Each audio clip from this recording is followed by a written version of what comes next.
Perdonen el corte, un tema familiar. Seguimos. Les está hablando de la orquesta de Fresedo y yo digo que nunca se traicionó a sí mismo, siempre tocó igual. Eh, Esencialmente es una música, un tango medio lentón, pero a su vez, pero a su vez fascinante. O sea, tiene esa particularidad de que no siendo un tango frenético como el de D'Arienzo, que va a todo galope, no, es un tema, una música más bien sentimental, nostálgica, pero tiene el aire típico que tenía Fresedo y él también lo tiene. El ser a su vez milonguera. Y cuando digo milonguero, para un tango, para un tanguero, el milonguero es justamente ese hecho que a uno lo hace vibrar cuando escucha su música. Yo les voy este es Di Sarli, no sé si lo pueden captar ahí. Vieron que usa lentes negros, después les voy a explicar por qué usa lentes negros. Esta descripción de un crítico de tango dice así: en su esquema orquestal no existían los solos de los instrumentos, o sea, la orquesta sonaba en su totalidad. La fila de bandoneones cantaba por momentos la melodía, pero tenía un papel esencialmente rítmico y milonguero. Únicamente el violín se destacaba de un modo extremadamente delicado, en algún solo breve o en un contracanto. O sea, que lo del violín era en determinadas partes, pero muy cortito. El piano, que era el instrumento que tocaba Di Sarli, mandaba de una forma sugerente, con un bordoneo que se hizo marca registrada del maestro, encadenando los compases de la obra y acentuando un ritmo delicado y elegante especial para la danza. Una particularidad de la forma de tocar el piano de Di Sarli, de dirigir la orquesta, es que el piano tiene cierres de estrofas que suenan como campanas, como campanitas, y a veces suenan al principio y a veces suenan al final. Pero ustedes, cuando yo les pase un tango de Di Sarli, van a notar ese toque de piano muy particular que lo diferenciaba de todos los demás. O sea que tenía esa particularidad de que él tocaba ese sonido del piano. No era un lucimiento personal, él no buscaba lucimiento personal, lo que buscaba era marcar el ritmo de la orquesta. Por eso ese ritmo milonguero, ese ritmo realmente tanguero, se lo marcaba él con el piano y los bandoneones eran los que acentuaban el ritmo. O sea, ahí tenemos entonces las funciones del piano, ahí tenemos las funciones de la orquesta, cómo funcionaba, ya van tomando una idea de cómo era este tema de Di Sarli. Yo le decía que él tenía como su maestro, su referente a Osvaldo Fresedo.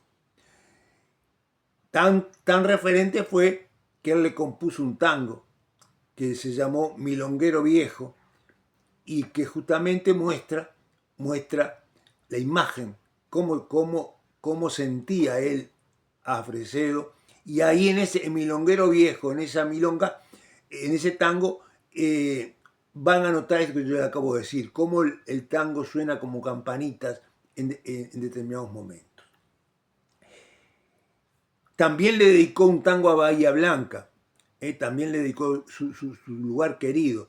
O sea, Fresedo tuvo contratiempos en su vida particular, en su vida orquestal. No siempre fue igual su carrera. Y cuando no le iba bien o cuando tenía problemas de relación, se volvía para Bahía Blanca.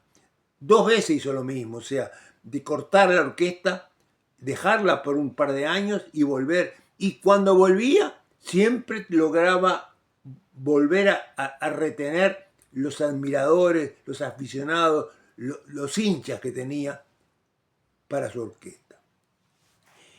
¿Cómo fue su carrera?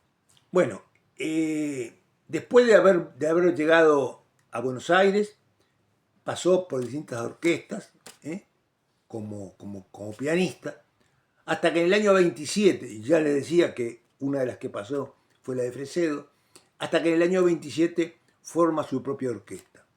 Y ahí empieza a marcar lo que va a ser su forma de tocar, su ritmo, su estilo. Entre el 27 y el 30, yo diría un poquito más, adquiere una popularidad enorme. Los bailarines, sobre todo los bailes donde él concurría con su orquesta, eran los más, los que iba más gente, los que más se bailaba, la gente lo aplaudía, o sea, tenía una popularidad enorme. Y eso le llevó a que la RCA, o sea, la fábrica, la máquina, la empresa de grabación, le grabara un disco, pensando de que esa popularidad que él tenía en los bailes la iba a trasladar a que los mismos que lo iban a bailar compraran los discos. Y fue un fracaso. El disco fue un fracaso. No se vendió. El propio gerente de la empresa que lo contrató se confesaba él mismo. Yo fui el primer fanático de Di Sarli. O sea, yo lo hice grabar porque realmente creí que era un éxito. Para mí era un éxito. Sin embargo, no funcionó. Pero lo bueno de Di Sarli es que esto no lo apabiló ni le sacó las ganas de tocar. Al contrario, él siguió. Pero seguro le tocó vivir esa época trágica del tango, o una de las tantas que tuvo el tango. Yo siempre les cuento que el tango pasó por como un electrocardiograma, de repente para arriba, de repente para abajo. Bueno, la década del 30 fue una década nefasta para el tango. Nefasta de todo punto de vista. Aparecen otros ritmos, la gente deja de ir a bailar, empiezan a bailar otras cosas, o sea, como que el tango va desapareciendo, o por lo menos se va recluyendo. Lo que tiene bueno el tango es que nunca desaparece, siempre cuando vienen las épocas malas y la época fea, siempre queda un escol, una lucecita, una brasita que todavía queda prendida. Y bueno, y en esos rincones, después, cuando se le da la oportunidad, resurge nuevamente. Y así pasó, en el año 35, en plena década del 30,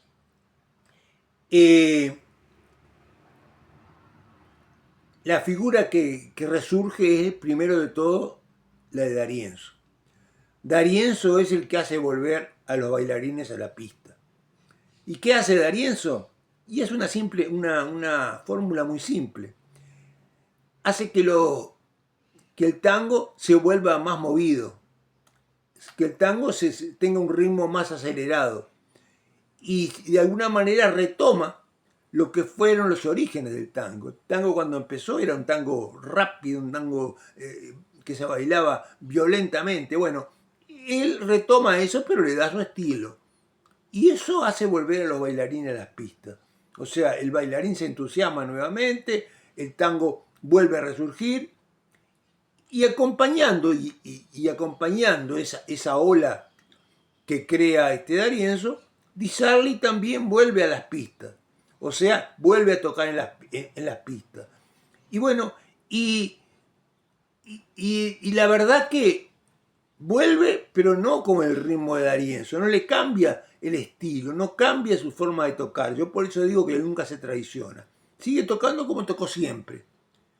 Pero de cualquier manera, los que lo habían abandonado, los que no compraron el disco, los que no quisieron seguirlo en su casa, vuelven a las pistas y vuelven a bailar con Di Sarli. A tal punto vuelven que son las dos orquestas que prácticamente se separan o se dividen el público tanguero. Donde tocaba Di Sarli, había una cantidad, donde tocaba D'Arienzo no había otra cantidad. O sea, son las dos grandes orquestas de la década del 30 y yo diría entrando en los 40. Y digo entrando en los 40 pues después aparecen los monstruos, ¿no? Troilo, Pugliese, todos los demás. La cuestión es que otra vez está en la cancha Di Sarli, otra vez pasó a los primeros planos Di Sarli. Bueno, ahora seguimos.